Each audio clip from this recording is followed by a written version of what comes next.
in memory of my mother, Dvor Bat Avraham Shmuel, and Charlie's late wife, Metsuri Bat Yosef. May they both, their neshama have an aliyah. We are in the beginning of a new topic. It's not new, but it's sort of new, which will take us on a very interesting journey with a lot of fundamental details in halacha, a lot of fundamental rules that we'll touch. Just a quick introduction. We are in the Tractate Makkot on pages 4a in the Mishnah. And this Mishnah is talking about the fact that we know that there is a specific punishment for conspiring witnesses, okay?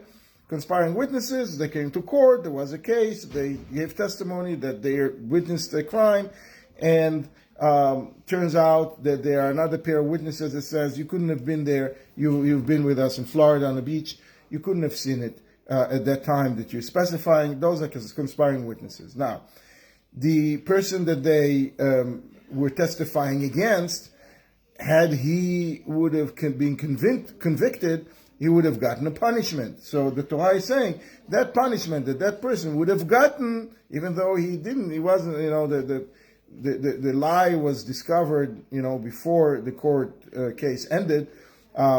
So that punishment that they would have given to the accuser now is going to be awarded to to those conspiring witnesses. Okay.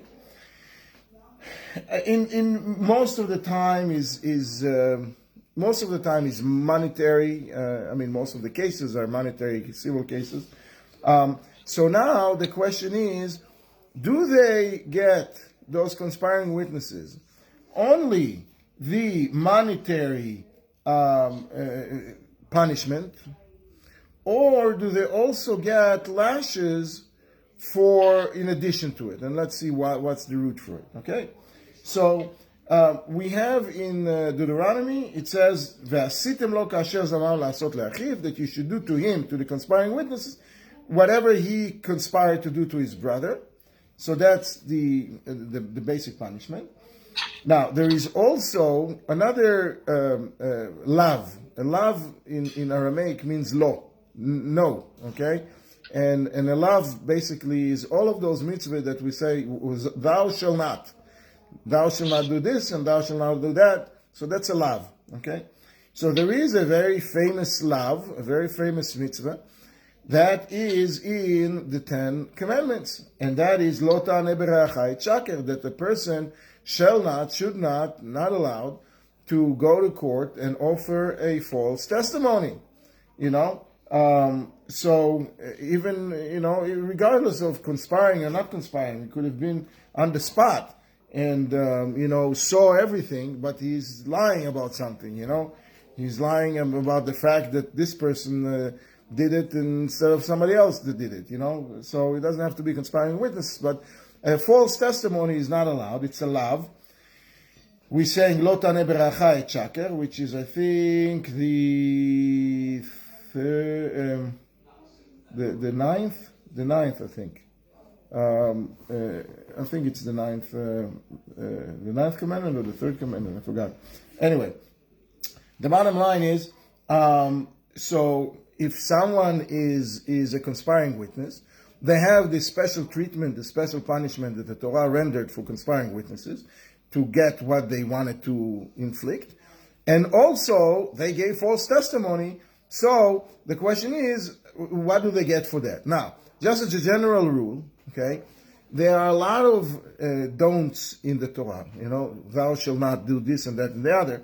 Most of them, the vast majority of them, are simple lashes, meaning you have some serious ones that people get, capital punishment for, etc. But the vast majority of the lavs, of the punishments, are lashes, and those lashes are not really so much as a punishment, but as a rehabilitation or sort of fixing what once did. Because we know that people are suffering in this world in order to avoid much greater suffering in the world to come. So if someone did something wrong, if they're going to have it all nice and dandy here in this world, when they come to the world to come, they're going to be burned on a higher fire. I don't know, whatever they do over there to those people. But if they get suffering here a little bit, so that deducts a little bit of suffering here, deducts a whole lot of suffering over there. So lashes is obviously not something that anybody wants to get. That is a way to atone or to fix the problem when someone didn't listen to most of those loves, to most of those don'ts. Okay? All right, that is the introduction. Now let's dive into the Mishnah and see what the Mishnah has to offer. We're talking about a simple testimony, a monetary transaction.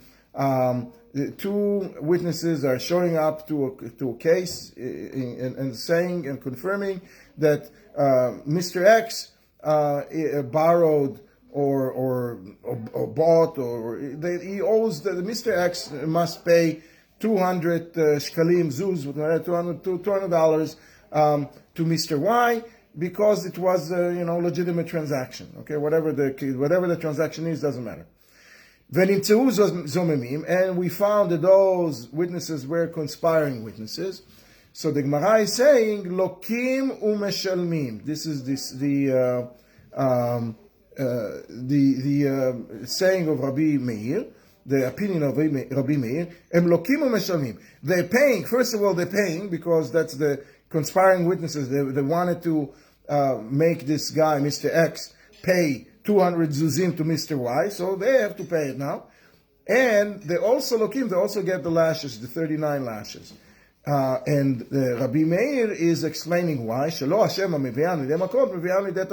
we know in general that people cannot be really punished, two punishments for the same crime, right? That's it's in common law. I mean, what is it when it says Hashem, Shelo Hashem? I'll explain. So what he's saying here is that the saying that obligate the person to pay is not the same saying that is obligating the person to get lashes. Hashem means that sentence that lo ta'aneh bereacha or v'asitem lo kasher zamam, those mitzvot that are written in the Torah, they're called the Shem, right? Because those are mitzvot they're giving us by God. God is called Hashem. So it's not the same. It's not the same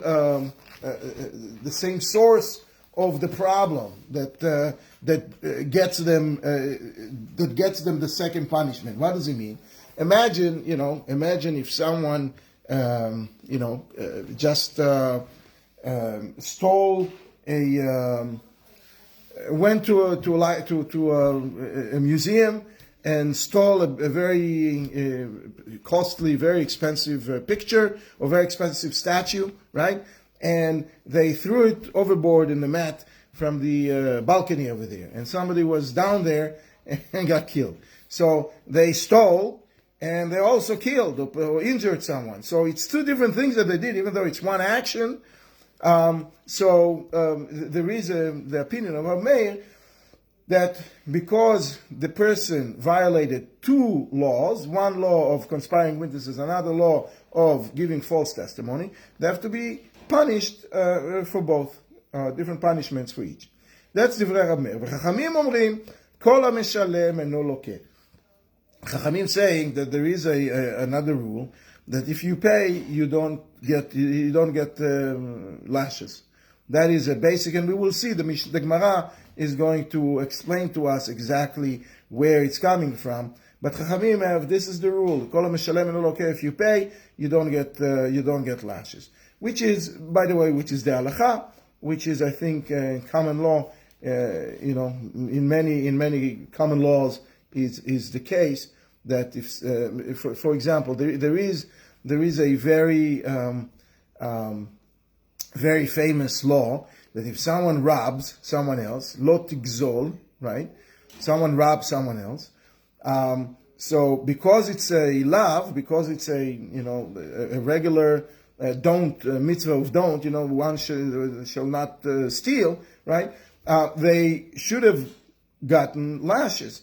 But the Torah is clearly giving them a break and saying, no, if you return what you stole, you walked in the street, somebody snatched the phone from your hand and ran away. If we caught the person, he doesn't get, if he can return, he doesn't get punished with lashes. So that's the logic of Chachamim. And again, we're going to go down to the root of it in the Gemara. So that's one case. Another case in the Mishnah is similar.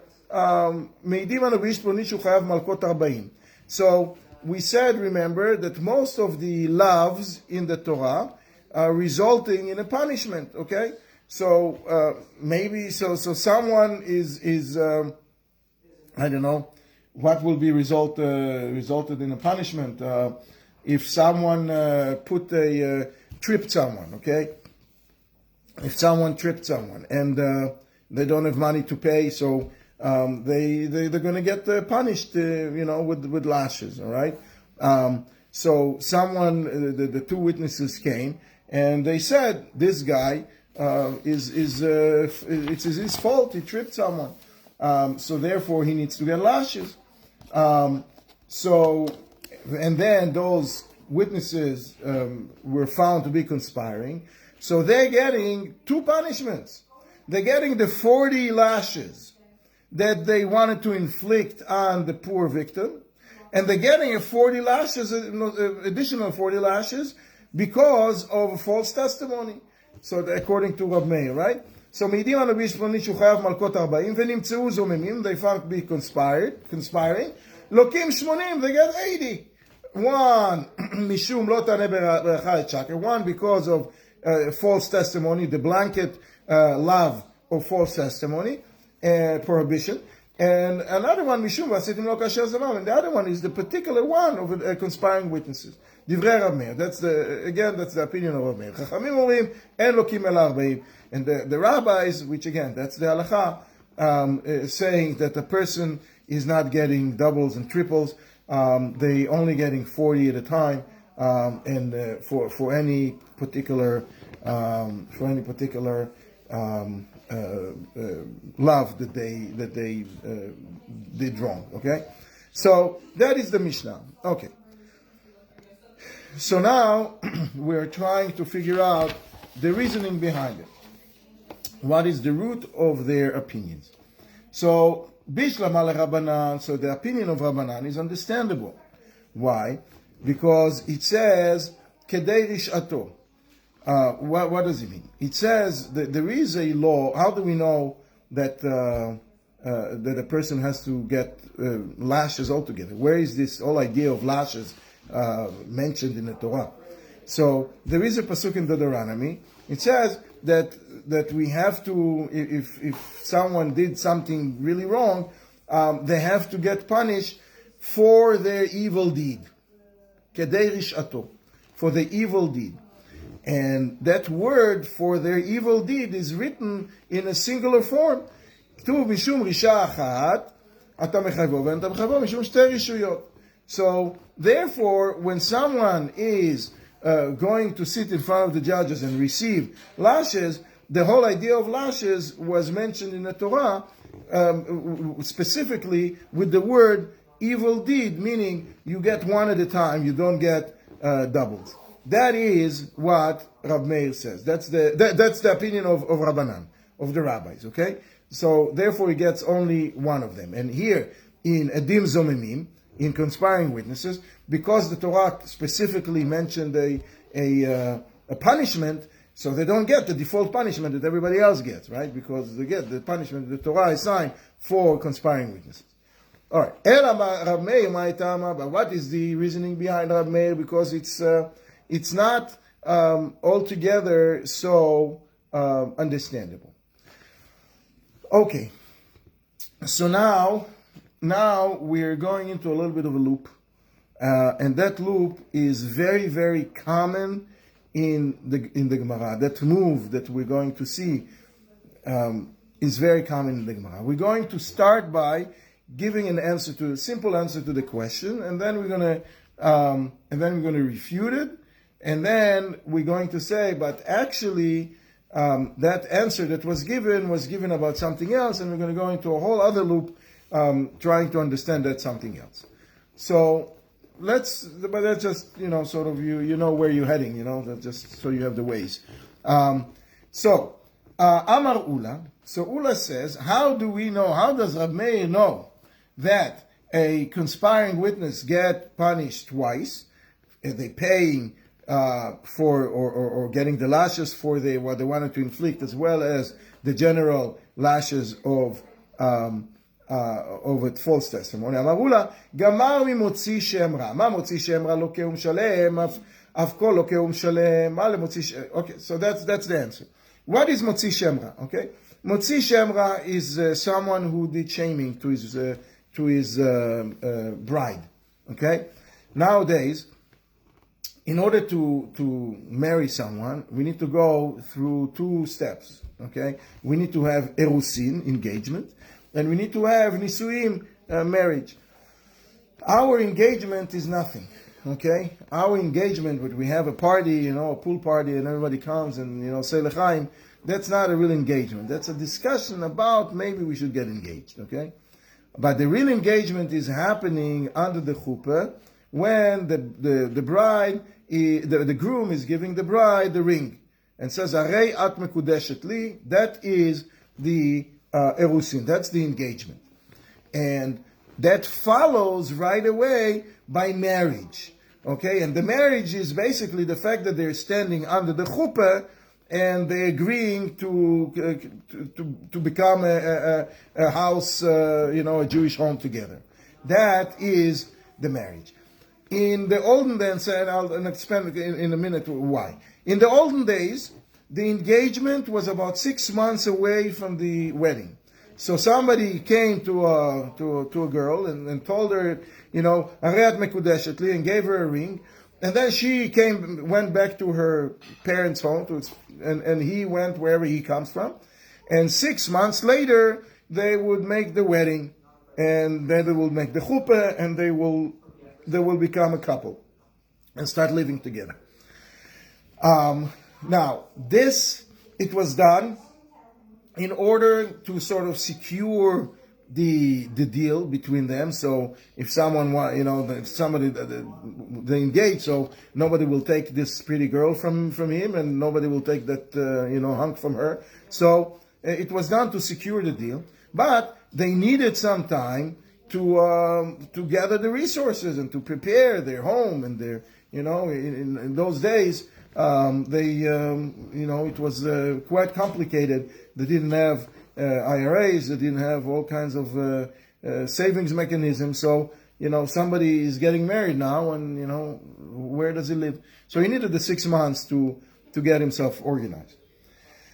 That, however, is an opening for a slew of problems, all kinds of halachic problems, because if someone breaks the engagement, there are a whole set of punishments and all set of complications that are happening. So what the rabbis did in recent years, a few hundred years, they put them together. And the engagement is basically 2 minutes before the marriage. So there is no room for errors. There is no room for running away. There are still stories of people who ran away in between, or someone's, some lightning struck and someone, something happened and it didn't finish.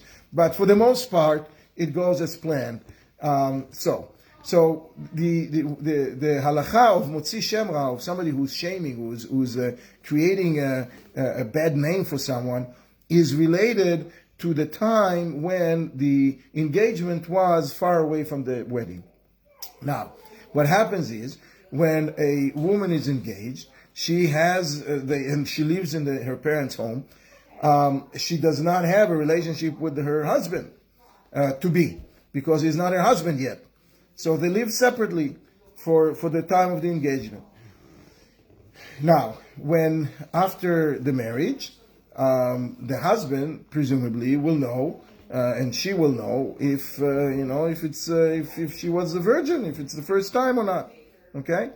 Now, what happens if the husband decides to make up a story, and come to Beis Din and says after the wedding, listen, my wife is created was with another man during the engagement period, which is very severe because he was working his heart out for 6 months and she committed, and I mean it's not simple. Now, if the court figures out that it's a hoax, that it's not true, that it's nonsense, then he gets severely punished. The husband is getting severely punished. What is he getting? He's getting lashes for embarrassing another person, okay? And he's also paying a fine. He's paying 100 zuz, 100 shekel, whatever it is there. He's paying a hefty fine, because now, go now. Once the bad name is out there in the internet, go put it back in the box. So, he's paying a fine. And that's very uncommon, that the Torah is assigning 2 punishments for one infraction. So what he's saying is, so he says, so Rav Meir is taking that precedent of motzi shemra, of shaming, of a person who shamed his engaged fiancé, right? He's taking it as a template, as a rule for the rest of all the loves, the rest of all of the halachot that comes with the punishment of lashes. He says, just like in shaming, we see that a person is getting punishment, getting lashes, and also is paying. The same thing, anyone who is getting punishment is also eligible, so to speak, qualified for a payment if that particular love, if that particular law, brings with it a payment. So the Gemara is saying, but hold on, because most of the payments that are punishments, or most of the verdicts that are payments, are not fines. Most of them are actually, pay for considerations. You did something wrong, you have to pay it. You broke something, you stole something, you have to pay it. So it's not, when it's a shaming, he didn't take any money from her, right? He just was bragging, he was just talking, saying that she did that she went with someone else. But he didn't really inflict monetary pain on her, monetary cost on her. Nonetheless, the rabbis are giving a fine to the person, and a fine has a different definition. Okay, a fine has a different definition in several ways, and the main thing is that in a fine, I forgot what it is.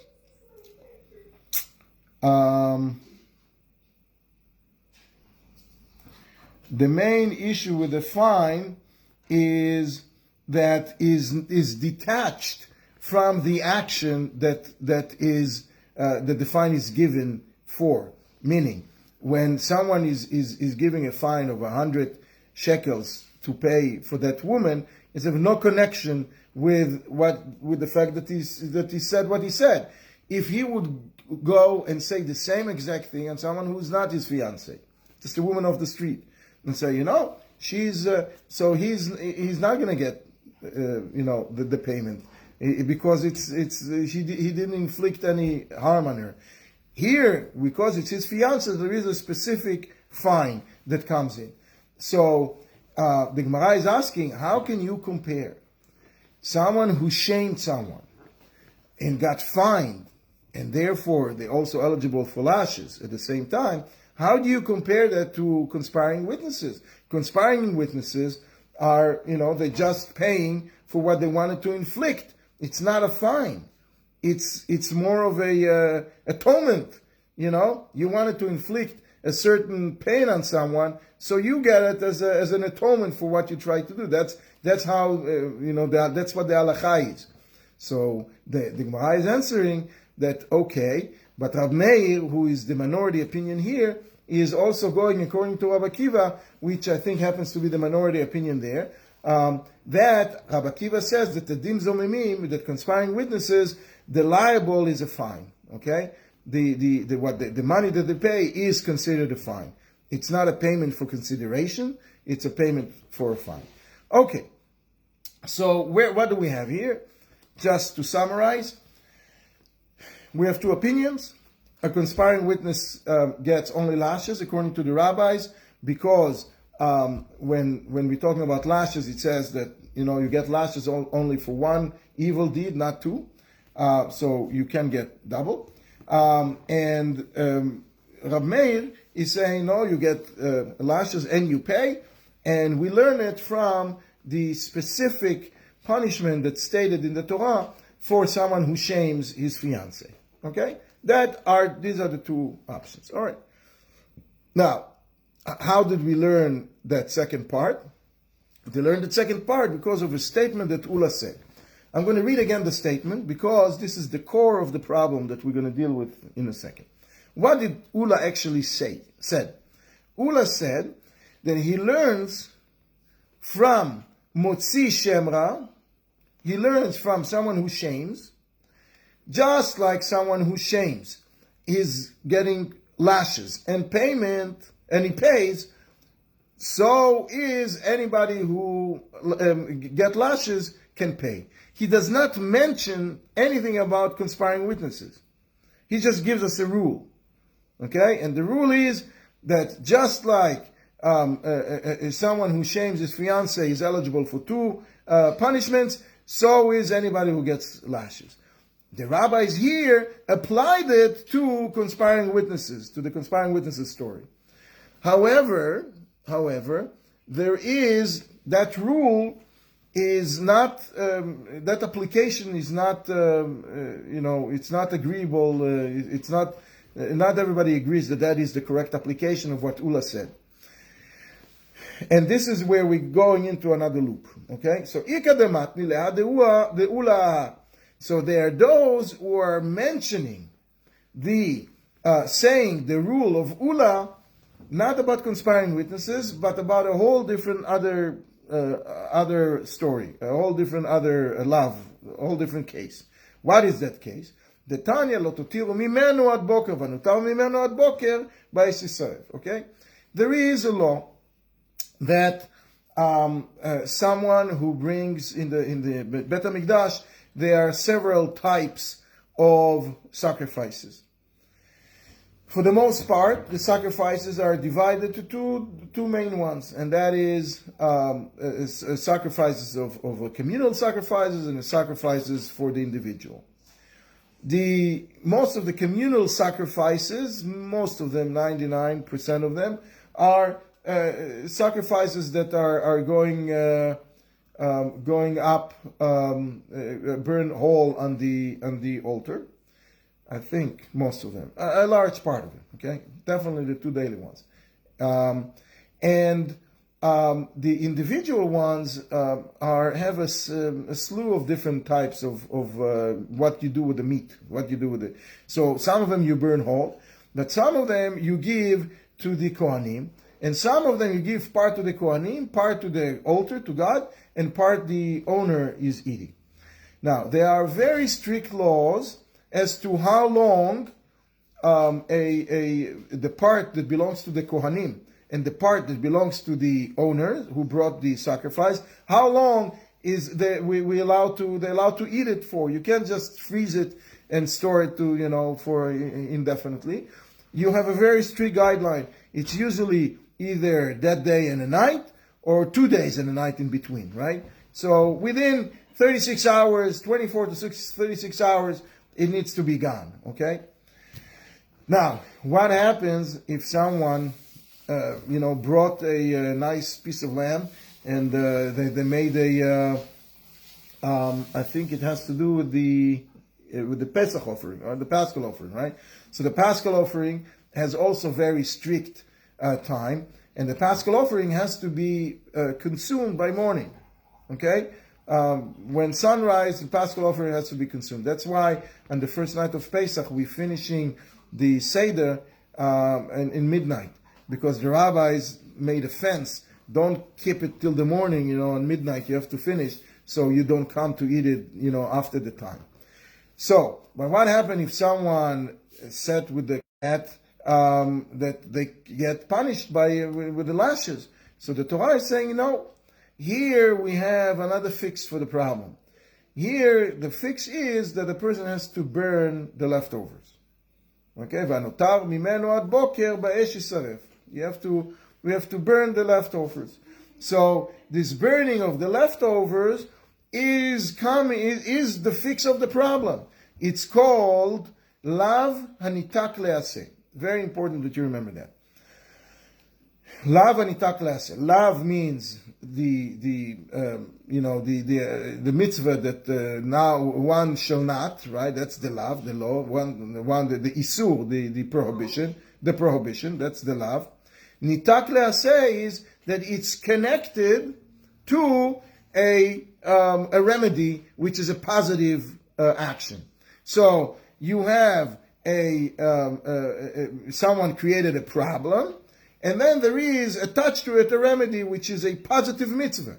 So one shall not leave the leftovers beyond the morning, beyond sunrise. That's the prohibition. And the fix for it, the ased, the nitak leaseh, that's the answer, the remedy of burning it. Okay, so that's the topic that we're talking about, and on this topic, Ula said his rule. Let's see what he said. So בא כתוב ליתן השכל אחר לא תעשה, לומר שאין לוקים עליו דברי רבי יהודה. So what is the verse in the Torah is mentioning the prohibition and then the positive mitzvah to tell us that they're connected.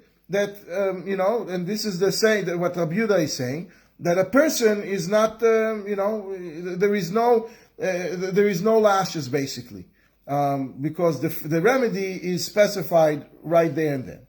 Rabbi Akiva disagrees, and he says, "Lo min Hashem hu ze ela mishum dehavale lav she'en bo ma'aseh, v'chol lav she'en bo ma'aseh en lokim alav." Okay. Rabbi Akiva does not disagree with the end result. Okay, the end result is that if someone has leftovers of a Paschal offering, they still are not getting punished. All they need to do, they need to burn it. Okay, so he did that because that's stated straight in the Gemara, in the Torah. There is no reason to come up with a different law here, right? So Rabbi Akiva, the bottom line, Rabbi Akiva is agreeing with. What Rabbi Akiva is disagreeing with is the why. Okay, Rabbi Yehuda is saying that why are we doing it? We're doing it because we have the remedy mentioned right there and then, and that comes to tell us that there is no other remedy, there is no lashes. That's what Rabbi Yehuda is saying. Rabbi Akiva is saying no, that there is another law, and that law is that lav she'en bo ma'aseh en lokim alav. Okay, there are a lot of prohibitions in the Torah. Okay, most of the prohibition has to do with deeds.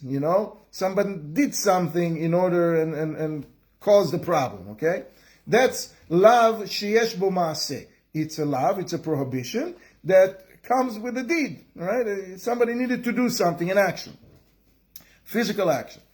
And there is also another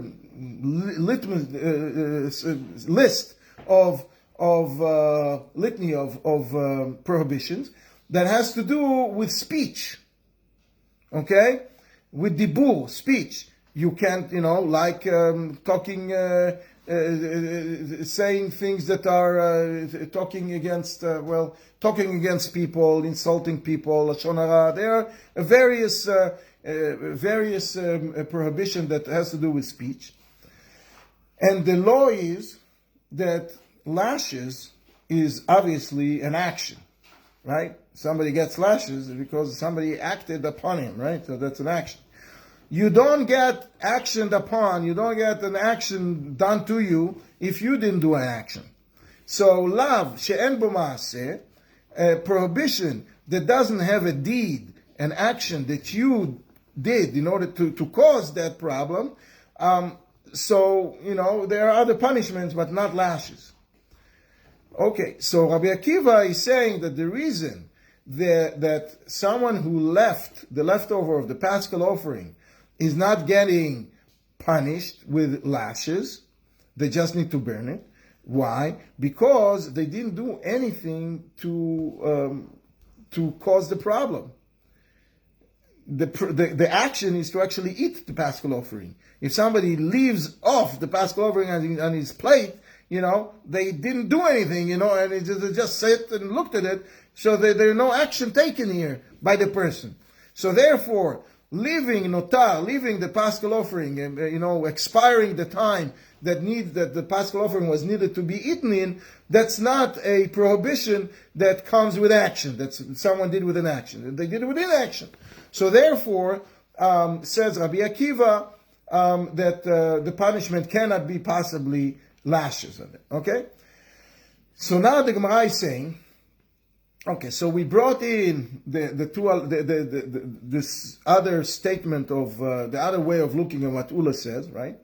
We were talking about, we didn't say yet what Ula is contributing here, but we were talking about the Paschal offering, expiring, right? Staying, the leftover is staying overnight. And we had two opinions. Opinion number one, both of them are saying that the person does not get punished with lashes. They just need to burn the leftovers. That's the remedy. But the question is why? Rabbi Yehuda is saying that why is because the Torah is putting the remedy right there and then, so that that's the punishment. And Rabbi Akiva says no, it's because of the actual infraction was caused by inaction, so they don't get action upon, they don't get lashes. Okay? So it seems that if Rabbi Akiva is of that opinion and he is disagreeing with Rabbi Yehuda, Michlal de Rabbi Yehuda savar lav she'en bo ma'aseh lokim alav. So one can understand that Rabbi Yehuda disagrees with Rabbi Akiva. Then he thinks that a prohibition that someone did with inaction is punishable by lashes because he disagreed with Rabbi Akiva. Otherwise, he would, agree with the reasoning of Rabbi Akiva, right? So how does he know? What's his logic? So here, the Gemara is saying, this is what Ula is coming to explain. Ula is not talking at all about conspiring witnesses.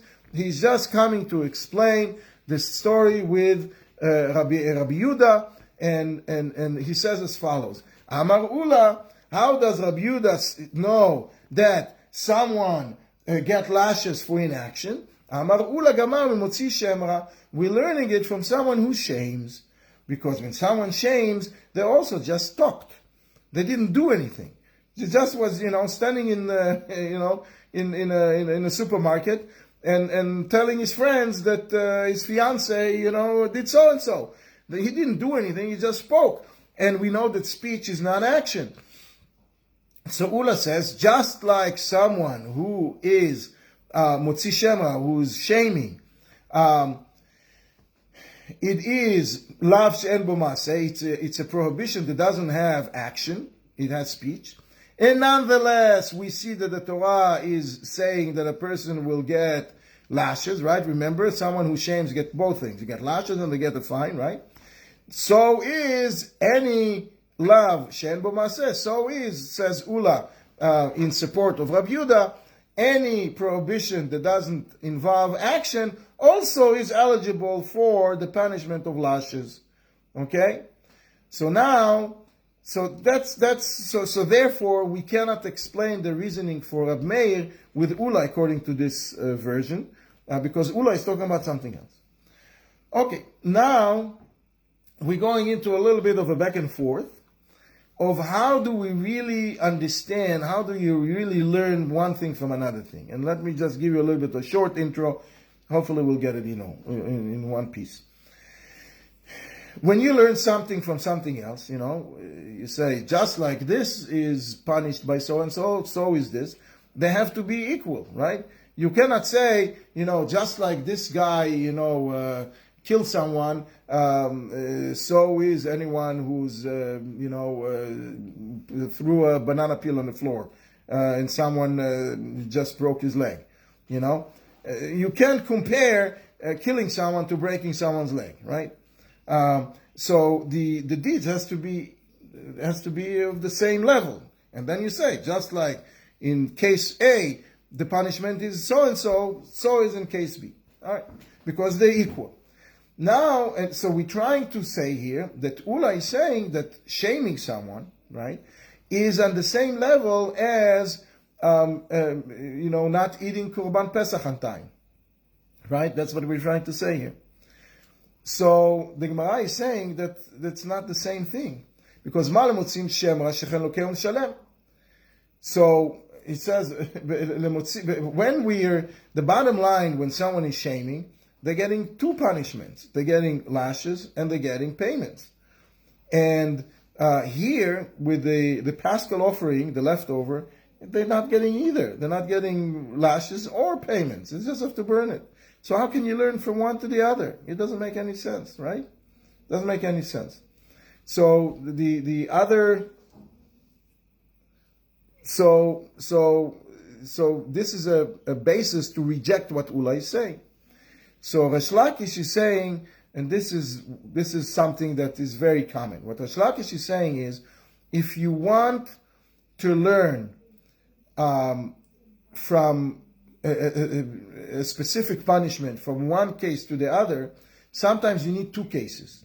You learn from those two cases to the third one.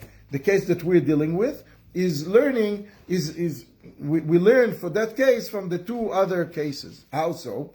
Because the two other cases are so different. They have equal punishment, but they are so different that they're not the same as each other. Case A and case B are not the same as each other, but case C, which we're trying to learn from case A and B, has similarity to case A and a similarity to case B. This is a little bit of, 2L, training, Charlie, maybe you can help people. So, Amar Resh Lakish, we can learn the basic halacha that a prohibition that doesn't have action, someone can get lashes for. We can learn it from two cases. We learn it from conspiring witnesses. At the same time, we're learning it from shaming. How so?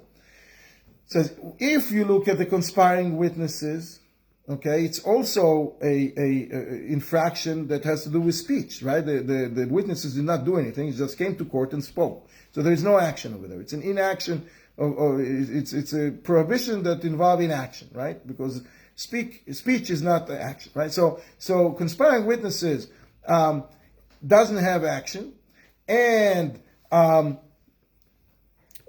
they get lashes, according to Resh Lakish. So he says, so will be any infraction that has to do with inaction also will get lashes. So he says, but those two are not the same, because conspiring witnesses have a special strictness, stringency that does not exist in the rest of the Torah. What is the stringency? There is a halacha that anyone that needs to be that is about to do some sort of a prohibition, the sin that they get a punishment for, they need to be warned. They need to be forewarned. So, for example, if someone doesn't know that on Shabbos you're not allowed to turn on the light, and they went and turned on the light. And you have witnesses, hey, this guy turned on the light. But did you tell him that no, we didn't. So without the warning, a person doesn't get punished. They need to know that it's not allowed. They need to know that it's Shabbos now. They need to know, okay? So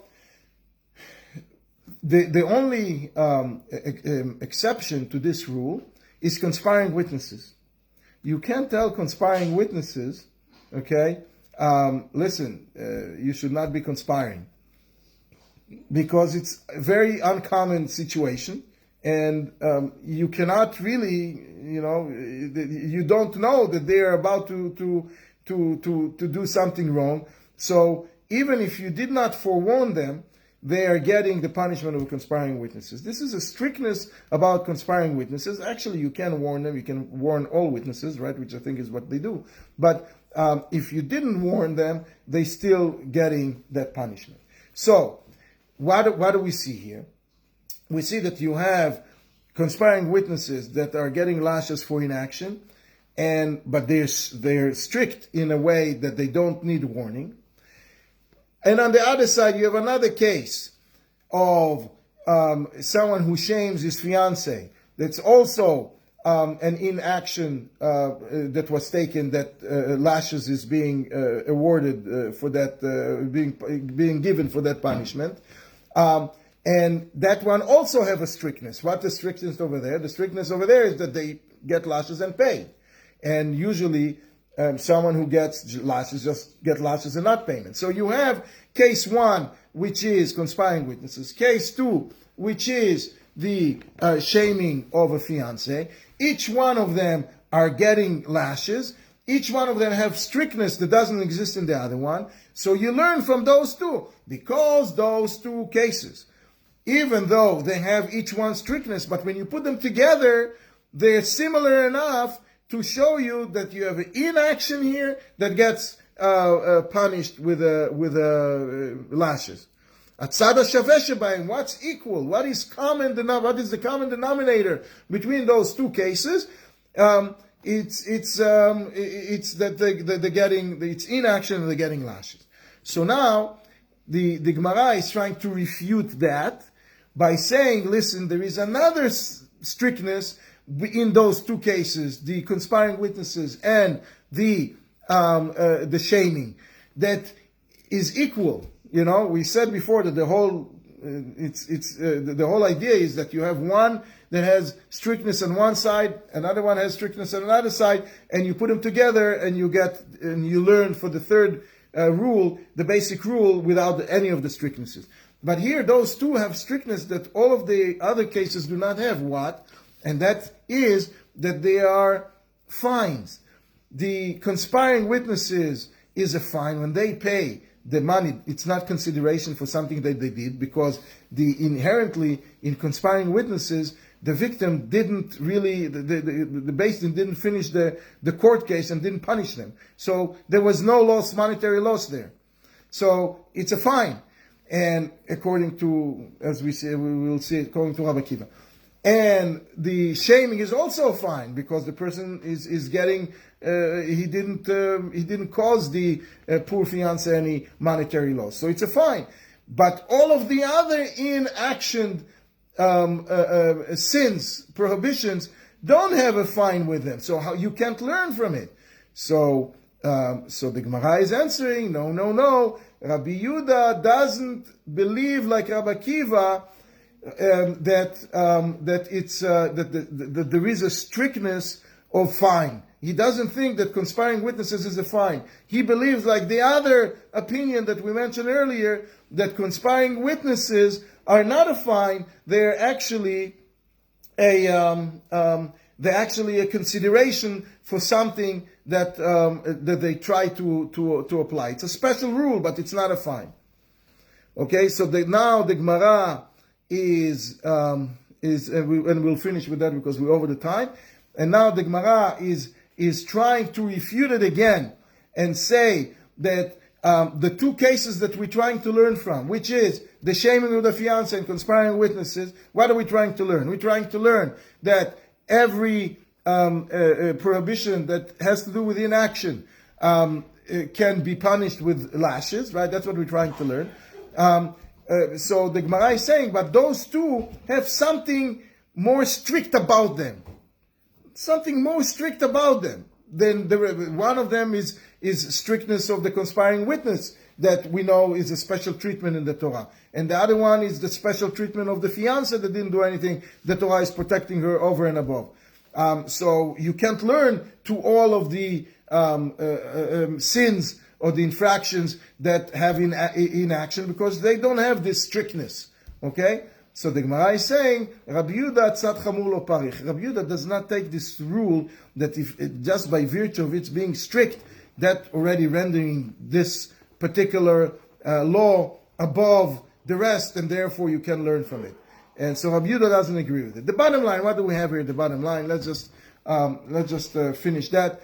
The bottom line here is that we had a disagreement between Rabbi Akiva and Rabbi Yehuda regarding the reasoning of why someone who leaves off Paschal offering beyond the time doesn't get lashes. They rather just have to burn the leftover, even though it's in action. He didn't do something. He didn't do an action. So Rabbi Yehuda says it's because the Torah has a special treatment. He's mentioning it in a special way. They put the love and they put the remedy together, and that's why.